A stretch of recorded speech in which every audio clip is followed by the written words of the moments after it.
कि एक भाई यदि 14 वर्ष वनवास में रहता है तो दूसरा भाई महलों में भी वनवासी बनकर के अपना जीवन गुजार दिया करता। क्या अमर इतिहास है किसी देश के पास ऐसी स्वामी भक्ति किसी देश के पास है कि अपने स्वामी के, अपने राजाओं के, राजपुत्रों की जान बचाने के लिए मेरे राजस्थान की पन्ना धाय अपने बेटे को कुर्बान कर दिया करती है कोई ऐसी? ध्यान रखिए, कहीं नहीं मिलेगा ये अमर इतिहास, केवल हिंदुस्तान में मिलता है। और मेरे पिता का माथा किसी के सामने ना झुके, इतना शौर्य वाली कोई बेटी धरती पर है तो मेरे हिंदुस्तान में है कि ऋषभ देव का माथा जगत में ना झुके तो ब्राह्मी सुंदरी आजीवन विवाह का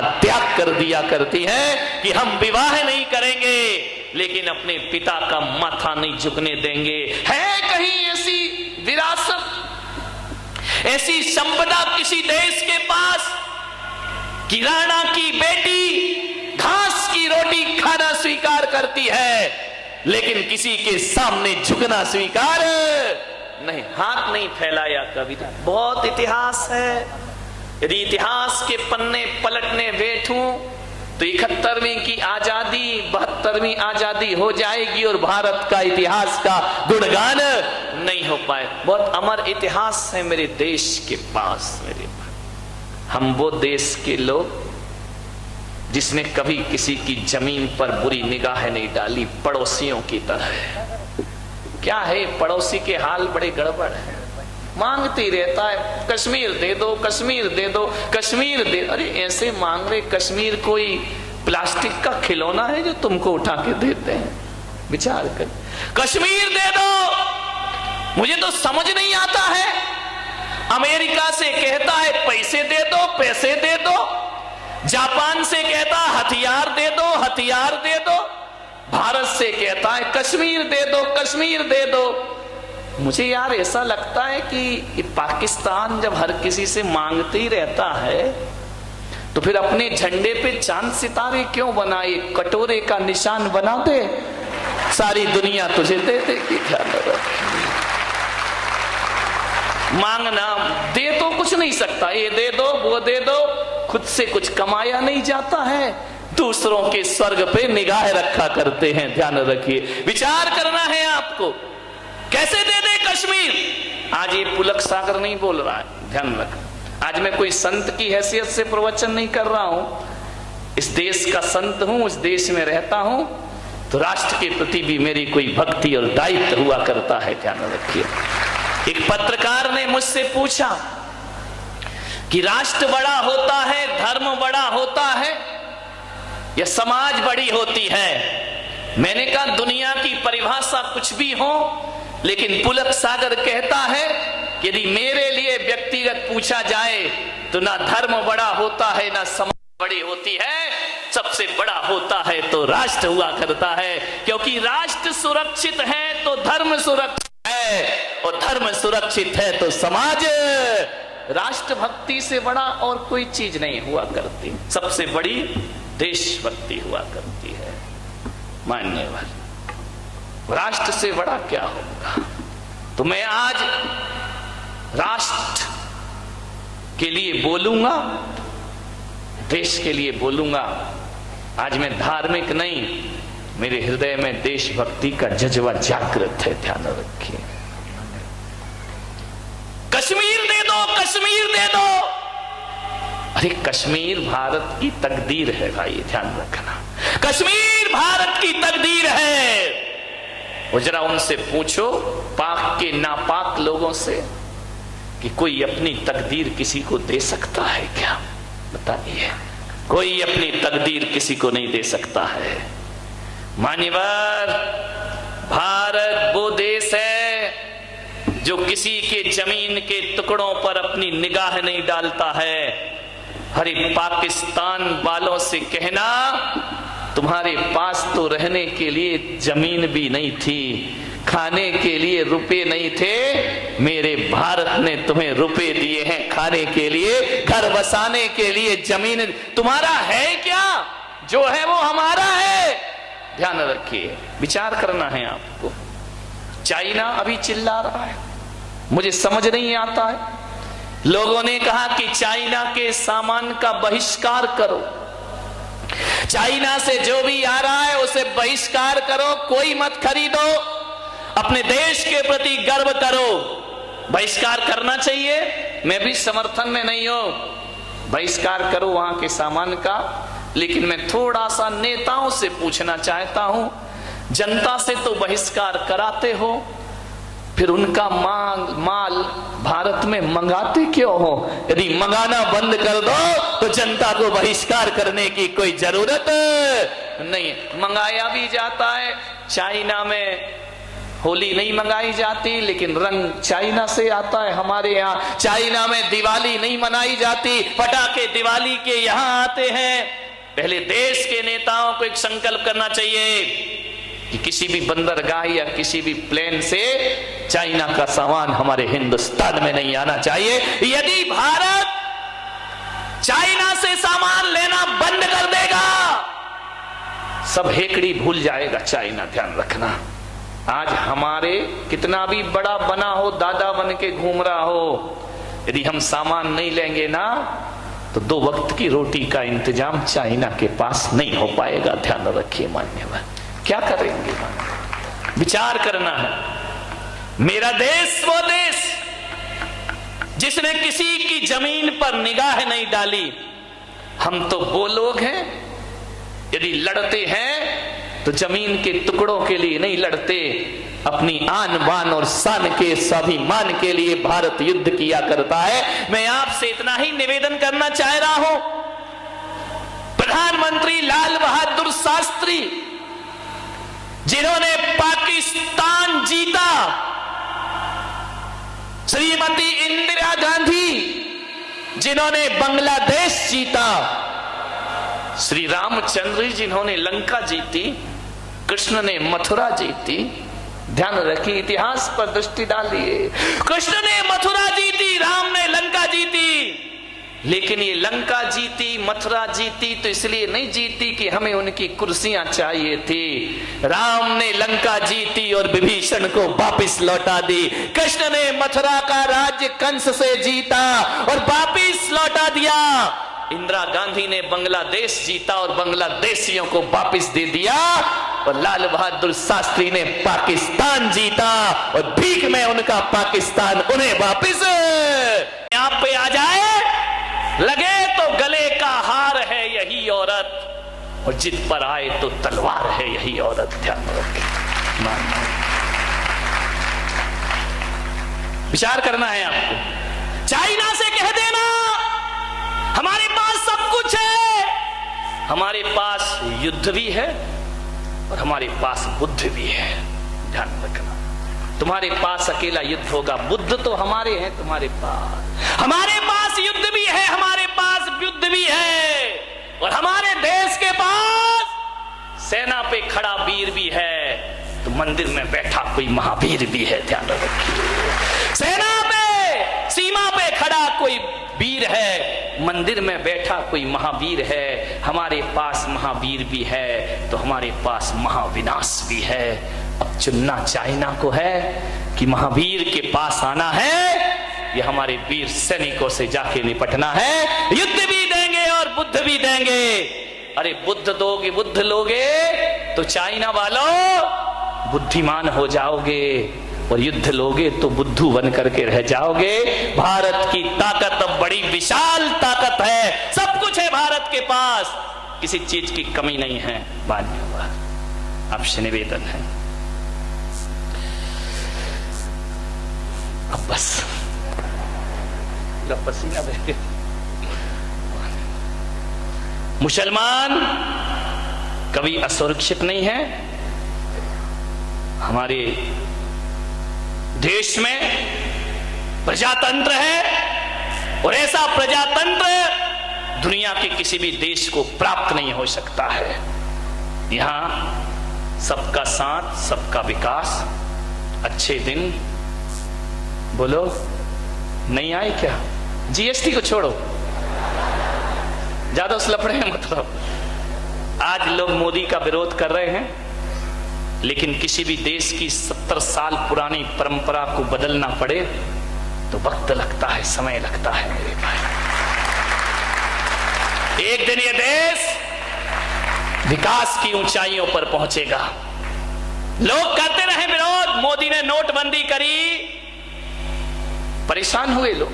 ऐसा नहीं परेशान नहीं हुए, लाइन लगाना पड़ी बैंक में, अपने ही पैसे 4000 लेके संतोष से गुजारा करना पड़ा।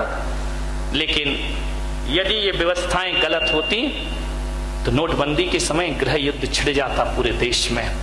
लेकिन परेशान होने के बाद भी लोगों ने विश्वास किया कि नहीं, इसमें भारत का हित है, अपने देश का हित हुआ करता है। ध्यान रखिए, अभी ममता बनर्जी ने कह दिया भाजपा भारत छोड़ो, पगला गई है। भाजपा भारत छोड़ो, भारतीय जनता पार्टी भारत छोड़े। मैंने जब अखबार में पढ़ा मुझे ऐसा लगा, तुम्हें कैसा लगा? मुझे ऐसा लगा कि कोई सिरफिरे लोग भारत से कह रहे हैं भारत छोड़ो। ध्यान रखिए, मुझे ऐसा लगा कोई सिरफिरे कह रहे हैं भारत से कि भारत छोड़ो। ध्यान रखना, मैं कोई प्रचार नहीं कर रहा हूं। आप सोचोगे मैं बीजेपी का आदमी हूं, मैं कोई प्रचार नहीं कर रहा हूं। लेकिन जितने भी दल और जितनी भी पार्टियां इस देश में हैं, केवल भाजपा है जिसके आगे भारतीय शब्द लगता है, बाकी कहीं भी भारतीय शब्द दिखाई नहीं। मैं कोई प्रचार नहीं कर रहा हूं, अपन तो निर्दलीय लोग हैं। अपना क्या है? हमारे भगवान महावीर स्वामी जब बैठते हैं, गणेश जब बैठते हैं, सरस्वती जब बैठती है, कमल के फूल पे ही तो बैठते हैं ना। समोसरण में कमल का फूल होता, उस पे भगवान बैठा करते हैं। जब हम बैठते हैं तो बीजेपी के हो जाते हैं, और जब कोई प्रणाम करता है तो कांग्रेसी हो जाते हैं। ध्यान, आशीर्वाद कांग्रेस का पंजा। जब कोई नमस्कार करे तो कांग्रेसी हो जाते हैं। जब जुलूस में हाथी आगे चले तो मायावती आ जाती है, लाइट चली जाए तो लालटेन जल जाती है, और पेट्रोल के भाव बढ़ जाए तो मुलायम की साइकिल आ जाती है। अपन तो सर्वदलीय बैठक वाले हैं। ये भारत है, ये भारत नहीं, ये प्रति भारत है। ये प्रति भारत नहीं, ये महाभारत है। ध्यान रखिए, इसके जैसा महाभारत आज कन्हैया आए तो महाभारत तो होगी। ध्यान रखना। मान्यवर, आपसे निवेदन है, बड़ी विनम्रता के साथ आपसे कह रहा हूं, अपने देश के प्रति गर्व करना सीखें। जो लोग अपनी भाषा, अपने वतन, अपने रहन सहन और अपनी सभ्यता पे गर्व नहीं करते, उस देश को गुलाम होने में फिर ज्यादा देर नहीं लगा करती है। ध्यान रखिए, आज हम आजादी की सांस ले रहे हैं तो हमें कभी हमारे पूर्वजों को इस देश पे बड़ा गर्व था। अभी एक हामिद अंसारी जी बोल गए कि हमारे देश में मुसलमान सुरक्षित नहीं है। क्या समझा है? 10 साल बड़े सुरक्षित रहे भाई, खूब मलाई खाई, तब नहीं कहा कि उपराष्ट्रपति असुरक्षित है। तब बड़े सुरक्षित रहे आप। जाते जाते ऐसा जहर उगल गए, जो बात असुरक्षा की पहले उठी थी उसे शांत कर दिया गया था, फिर वही मुद्दा जिंदा कर गए। नेताओं की समझ भी नहीं आता इनकी जात क्या होती है, विचार करिए, सोचना है। मैं कहता हूं हमारा देश मुसलमानों से कभी नफरत नहीं करता है। यदि मुसलमानों से नफरत करता तो ध्यान रखिए, तिरंगा नहीं होता, लाल किले पर भगवा फहरा रहा होता। ध्यान रखिए, यदि नफरत करता ये देश मुसलमानों से तो ये तिरंगा नहीं होता। एक बात ध्यान रखिए, ये तिरंगे को देखिए, ऊपर भगवा फहर रहा है और बीच में ईसाइयों का सफेद रंग है और नीचे मुसलमानों का हरा रंग है। तो एक आदमी ने पूछा कि जैनियों तुम्हारा क्या है? हिंदुओं का भगवा है, ईसाइयों का सफेद है और मुसलमानों का हरा रंग है, तुम्हारा क्या है? मैंने कहा इसमें जो चक्र है ना उसमें 24 आरे हैं, वो जैनों के 24 तीर्थंकर हुआ करते हैं। ये हमारे देश का झंडा है, ध्यान रखिए, यान बान और शान है। पंजाबियों से कहा तुम्हारा क्या है? बोले डंडा क्या तुम्हारे बाप का है? डंडा पंजाबियों का है, ध्यान रखिए, तब तो झंडा बनेगा। धन्यवाद, सबका उसमें सबका। यदि ये देश मुसलमानों से नफरत करता तो हरा रंग कभी इस झंडे पर लहराता हुआ दिखाई नहीं देता। ये देश तो सबसे प्यार करता है। अरे हमारा देश तो वो देश है, मुसलमान तो बहुत बड़ी चीज है। हमारे यहाँ तो चींटी से भी प्यार किया जाता है, हमारे यहाँ तो पेड़ पौधों से प्यार किया जाता है, हमारे यहाँ तो हवाओं से प्यार किया जाता है। मुसलमान से इस देश को नफरत नहीं है। हाँ, ये देश नफरत करता है अफजल गुरु से, ये देश नफरत करता है कसाब से, ये देश प्यार करता है अब्दुल कलाम से। ध्यान रखिए, अब्दुल कलाम से प्यार करता है ये देश। विचार करिए, राष्ट्रपतियों में अब्दुल कलाम जैसा राष्ट्रपति आज तक इस देश को प्राप्त नहीं हुआ है। ध्यान रखिए, ना हमें रंग से नफरत है, ना जाति से नफरत है, ना मजहब से नफरत है। देश तो सम्मान करता है राष्ट्रभक्तों का, और राष्ट्रद्रोही यदि हिंदू भी हुआ तो देश उससे भी नफरत किया करता है। मान्यवर, ऐसा हमारा देश। कहां नफरत? प्रेम से रहते हैं, प्रेम से जीते हैं। मान्यवर, यदि देश नफरत करता तो मुसलमान उपराष्ट्रपति बन सकता था इस देश में। विचार करिए, सरदार राष्ट्र प्रधानमंत्री बन सकता था इस देश में। अरे मेरा देश तो वो देश है, कौन कहता है भारत भूखा मर रहा है? विचार करिए, कौन कहता है भारत भूखा मर रहा है? चाय वाला प्रधानमंत्री बन रहा है, चाय वाला प्रधानमंत्री बन रहा है, झाड़ू वाला मुख्यमंत्री बन रहा है। दिल्ली में चाय वाला प्रधानमंत्री बन रहा है, झाड़ू वाला मुख्यमंत्री बन रहा है, 12वीं पास शिक्षा मंत्री बन रहा है, अंगूठा टेक सरपंच बन रहा है, और पढ़ा लिखा फेसबुक में ग्रुप खेल रहा है।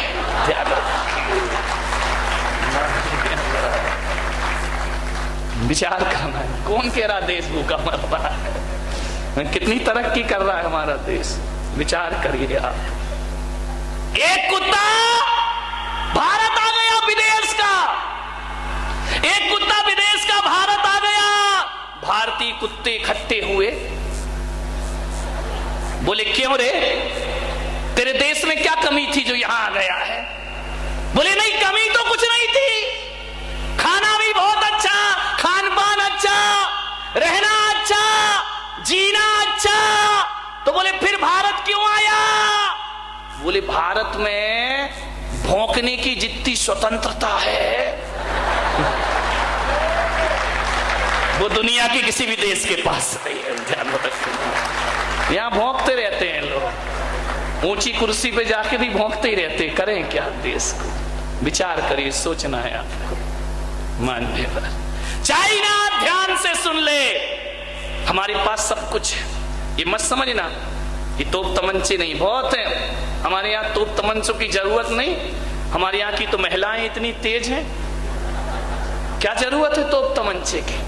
ये मत सोचना कि बारामती की महिलाएं चूल्हा फूंकना जानती हैं। इनको सीमा पे भेज दो तो पाकिस्तान चाइना को भी फूंक देंगे। ध्यान रखना, ये नहीं, ये ऐसे कोई कमी नहीं है। ये चूड़ियां ही नहीं पहनती हैं। चाइना से इतना ही कह दो कि 62 के दिन तुम हमें याद मत दिलाओ, अब आओगे तो हमारे देश की महिलाएं चूड़ियां भी पहनाएंगी और घाघरा भी पहनाएंगी। ध्यान रखिए, भारत ध्यान रखना। और किसी को माता नहीं कहा। कभी सुना तुमने अमेरिका माता? जमता है क्या? चाइना माता, पाकिस्तान माता, माता के नाम पे कलंक हो जाएंगे। तो ध्यान रखिए, विचार कर। नहीं, कभी जापान माता, किसी देश को माता लगाओ फिट ही नहीं होता है। अमेरिका दादा, चाइना बाप, लेकिन भारत माता, इसलिए उनको फिट नहीं। इनके संस्कार को तो छोड़ो, इनके नाम में नहीं जुड़ता है। कभी बोल के देखना, जय चाइना माता, फिट ही नहीं होता है कहीं से कहीं तक। जय अमेरिका माता, जय रूस माता, कहीं से फिट नहीं होता है मेरे भाई। और एक जुबान में निकल जाता है भारत माता कह करके दुनिया बुला। माता शब्द तो केवल भारत के साथ फिट हुआ करता है, क्योंकि इनके पास तो माता के संस्कार भी नहीं हुआ करते हैं। माँ के असली संस्कार यदि कहीं हैं तो केवल हिंदुस्तान के पास हुआ करते हैं। उस संपादक ने तीसरा प्रश्न पूछा कि आपके देश की सभ्यता और संस्कृति है या नहीं है? उनका है। तो बोले जब आपके देश में सभ्यता, संस्कृति, मर्यादा है तो जरा ये बताओ, फिर जापान, लंदन से बने कपड़ों के लिए तुम्हारे देश के युवा युवती क्यों तड़पते हैं उन्हें पहनने के लिए? आपको तो हिंदुस्तानी वस्त्र पहनना चाहिए, आपको तो भारत के वस्त्र पहनना चाहिए, मर्यादा के वस्त्र पहनना चाहिए। ये तीन प्रश्न हैं, देश का नाम, देश की भाषा और देश की संस्कृति। आज 70 साल से इन प्रश्नों का कोई उत्तर नहीं मिला। ध्यान रखिए, क्यों हम विदेशी वस्त्रों की तरफ भागते हैं? विचार करिए आपसे निवेदन है। इंदिरा नूई कोका कोला और पेप्सी की मालिक है। वो जब अमेरिका गई इंटरव्यू देने के लिए, उन्हें बुलाया गया, तो जब उन्होंने इंटरव्यू दिया तो उनसे पूछा गया, इस साड़ी पहनकर आप आई हैं, क्या ये इसमें आप यहां पे सर्विस करेंगी? उसने कहा अमेरिका से, क्यों, इसमें क्या दिक्कत है आपको? बोले साड़ी में, इस ड्रेस में, ये ड्रेस कोड है आपका? उन्होंने कहा ये ड्रेस कोड नहीं है, मेरी भारत की शान है, आन है और बान है, ध्यान रखिए। उसने कहा कि आप ये पहन के सर्विस करेंगी? बोले अवश्य करूंगी, लेकिन मुझे ये नहीं मालूम था मेरे देश में कपड़े देखकर नौकरी नहीं मिलती, मेरे देश में काबिलियत देख करके नौकरी मिला करती है। आप मेरी काबिलियत देखिए, कपड़े क्या देखा करते हो? विचार करिए। आज भी उनका ऑफिस अमेरिका में है और आज भी इस इंदिरा नूई ने एक संकल्प कर रखा है कि मेरे ऑफिस में प्रवेश करने से पहले जूते चप्पल आपको बाहर उतारना पड़ेंगे, अंदर उतारने की इजाजत नहीं मिलेगी। आज भी साड़ी पहना करती है, साड़ी एक मर्यादा हुआ करती है। ध्यान, स्वामी विवेकानंद विदेश गए, लोगों ने कहा ए जेंटलमैन, ये क्या पहने हो भगवा, ये कोई ड्रेस है तुम्हारी, ये तुम्हारा स्टेटस है, ये अमेरिका है।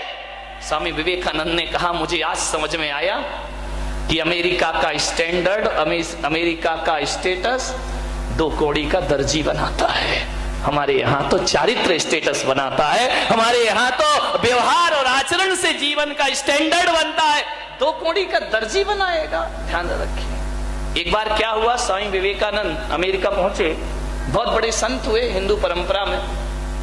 जैसे ही वह पहुंचे अमेरिका तो किसी ने उन पे व्यंग किया कि भारत कितना पिछड़ा है, भारत कितना पिछड़ा है। आज भी भारत की महिलाएं आदमी के पीछे पीछे चला करती हैं। शादी होती है तो दूल्हा आगे दुल्हन पीछे होती, बस उसी समय, बाकी तो फिर तुम ही पीछे पड़े रहते। विचार करिए।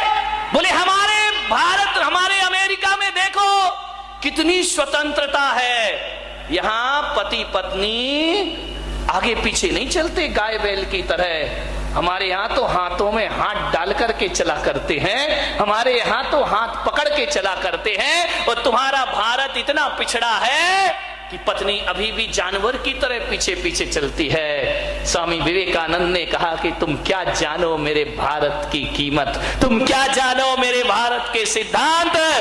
हमारे यहाँ जिस स्त्री से शादी हो जाती है 7 जन्मों की कसमें खा ली जाती हैं कि 7 जन्म हम पति पत्नी रहेंगे, हम 7 जन्म के रिश्ते बनाते हैं। और तुम्हारे यहाँ तो ये हालात है, सुबह का पापा कोई और शाम का पापा कोई। आए दिन जूते चप्पलों की तरह जहां पति बदले जाते हैं, हम तुम्हारे यहां तो जूते चप्पल जैसे बदल लेते। बच्चे को नहीं मालूम, अमेरिका में पूछ लो बेटा तुम्हारे पापा का नाम क्या है, वो कहता है 2 मिनट रुको जरा गूगल में सर्च करके बताता हूं। ध्यान रखिए, ये अमेरिका के हाल है, विदेशों के पता ही नहीं है उनको कौन बाप कौन मां।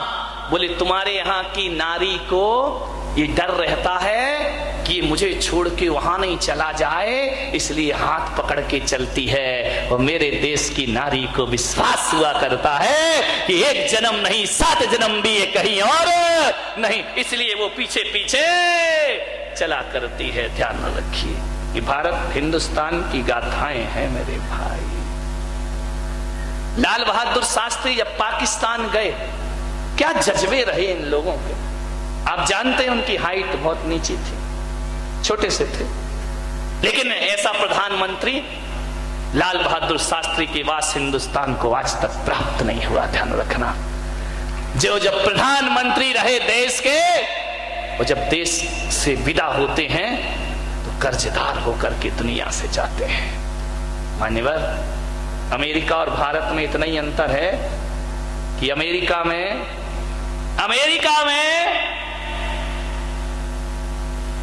बुजुर्ग पेंशन लेते हैं, युवा राज करते हैं, और भारत में बुजुर्ग नेता बनते हैं, युवा टेंशन लेते हैं। ध्यान रखें, और कुछ नहीं हुआ करता है।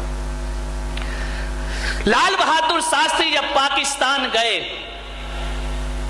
तो एक पत्रकार ने पूछा, उस समय भुट्टो वहां के प्रेसिडेंट थे, प्रधानमंत्री थे, बेनजीर भुट्टो नहीं, इनके बाप जुल्फिकार भुट्टो हैं, वो वहां के प्रधानमंत्री थे। तो लोगों ने कहा कि शास्त्री जी आपकी हाइट कम है और उनकी हाइट ज्यादा है, जब आप मिलोगे तो आपको ऐसे देखना पड़ेगा। क्योंकि वो पत्रकार भी क्या क्या पूछ बैठे, कोई भरोसा है क्या। बोले वहां भारत की निगाह, भारत तो नीचा हो जाएगा, वो ऊंचे हैं, आपको ऐसा देखना पड़ेगा। भारत का प्रधानमंत्री कहता है, पत्रकार महोदय बिल्कुल सच कहा है, वो उनकी हाइट ज्यादा है, मेरी हाइट कम है, लेकिन मैं जब भी देखूंगा नजरें उठा के देखूंगा, वो जब भी देखेगा नजरें झुका के देखेगा। ये भारत की शान है। भारत जब भी देखेगा नजर उठा के बात करेगा, और पाकिस्तान जब भी देखेगा नजरें झुका के बात। क्या जज्बे रहे इन लोगों के, कैसा इनके अंदर राष्ट्रभक्ति और देशभक्ति के प्रति जज्बात भरे रहे इनके अंदर। मान्यवर, सोचना है आपको, निवेदन है आपसे। मैं बीमार हूं, अब तो बंद कराओ भाई। और बोलूं? हाँ बोलो, क्या बात है। तो आज ही लेके जाओगे तुम बंदूक पाकिस्तान पे? विचार मान्यवर, भारतीय संस्कृति का दुनिया में कोई भी मुकाबला नहीं हो सकता है। अमेरिका ने कहा कि भारत कहां पहुंचा, हम कहा भारत कहां पहुंचा, जहां तुम नहीं पहुंचे वहां भारत पहुंचा। बोले क्या मतलब, हम मंगल पे पहुंच गए, हम चांद पे पहुंच गए, भारत कहां पहुंचा, भारत तो बड़ा पिछड़ा हुआ देश है। मैंने कहा तुम मंगल में चले जाओ, रूस मंगल में चला जाए, अमेरिका चांद पे चला जाए, लेकिन मेरा भारत जहां पहुंचा है वहां दुनिया के कोई देश नहीं पहुंच सकते हैं। तुमने चांद तारों की यात्रा की है, और मेरा भारत तो वो है जो मोक्ष की यात्रा करता है, वैकुंठ की यात्रा करता है, जिसके सामने चांद तारे बहुत नीचे हो जाते। दुनिया के देश पदार्थ खोजा करते हैं, और मेरा भारत परमात्मा खोजा करता है। यहां परमात्मा तलाशे जाते हैं। इंग्लैंड में जितने सिनेमा घर हैं उससे ज्यादा तो हमारे वृंदावन में कृष्ण गोपाल के मंदिर बना करते हैं। मंदिर पग पग, मंदिर डग डग तीर्थ। आज कन्हैया का जन्मदिन है, एक साथ हो गया। आज आजादी का दिन भी है और नारायण कृष्ण का जन्म भी है। आज आजादी सफल हो गई, क्योंकि आज 12 बजे रात को कन्हैया भी आजाद हुए थे जेल से और हमारा देश भी आजाद हुआ था हुकूमतों से। ध्यान रखिए, 12 बजे रात को भाग गए थे कृष्ण जी। एक समय कृष्ण चंद भाग गए आधी रात, एक समय कंस को पछाड़ दिया रण में। जिंदगी को देखिए, एक समय कृष्ण चंद भाग गए आधी रात। आज आधी रात को भागे थे, बहुत बाजे बज रहे थे, मैंने कहा आ गए कन्हैया, ध्यान रखना। एक समय कृष्ण चंद भाग गए आधी रात, एक समय कंस को पछाड़ दिया रण में, एक समय अर्जुन ने महाभारत जीत ली, एक समय कौल भील लूट लिए वन में, एक समय रावण को 10 शीश मिले बर में, एक समय 10 शीश कटे पड़े रण में। और आदमी बेचारे की बात यहाँ कौन करे, यहाँ सूरज की 3 गति होत एक दिन में, जहाँ सूरज की 3 गति होत एक, सुबह का सूरज कुछ होता है, दोपहर का सूरज कुछ होता है, शाम का सूरज कुछ हो जाता है। ध्यान रखिए।